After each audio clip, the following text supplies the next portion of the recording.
Panagbalin nga independyente, panakigayem ken skills development. Daytoy ti sentro ti may kapitupulo ket innem a provincial jamboree ti Boy Scout of the Philippines iti probinsya. And by the power vested in me by the Boy Scouts of the Philippines, Abra chapter, I now declare the provincial jamboree officially open. Let the games, learning, and bunting begin!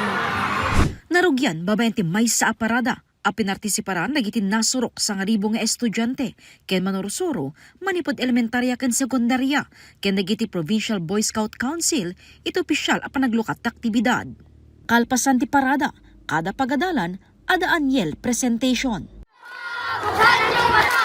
Unsang nakalwa na nandito na sila. Mahusay mag-iumaan ang bumaban at nakabay nagliliyap. Ang bilis parang kigat na ngayon. Innem a subcamp ti naipatakder, upat para et elementarya. Kada subcamp, bukulen ti 7 a distrito.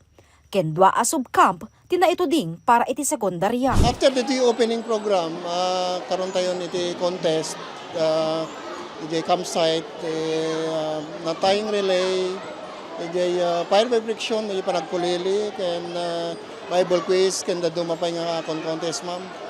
Tapos ito no rabi, so iti kadakkelan nga event iti jamboree, so iti contest iti That's My Boy 2025. Ti aktibidad ket saan lang ngagserbi nga skills development. Ngem ket di, wagas daytoy a mangyadal ken mangipasagapsap kadagiti ubing ti pudno nga espiritu ti jamboree.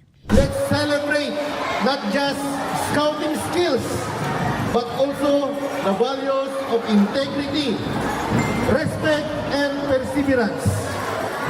May this experience inspire you to be better individuals, better leaders, and better citizens of our nations.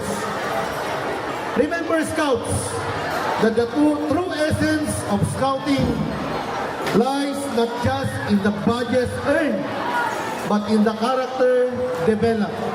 Ti grade 5 scout leader ani Gabriel manipod Madalipay Elementary School, arapap na itagbilin asiman, ken ibilang na at training ground na ti panakisalip ti Boy Scout Provincial Jamboree.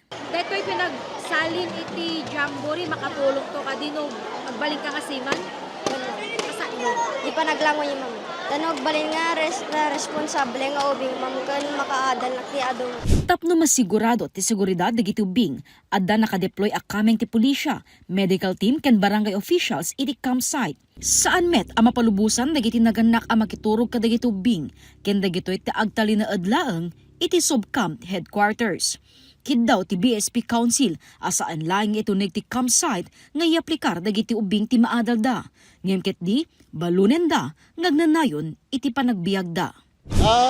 Namnamaan tayo ma'am nga balindeti nga activity na may saka dagiti mangmuli kanyada iti panagdakkel da. Dagiti masursuro da dito Boy Scout even nga kuna tayo nga hanmat nga kanayon nga da camping.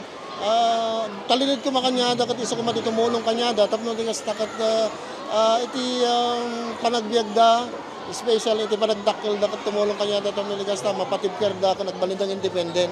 Jessica Boreta, Balitang Solid North.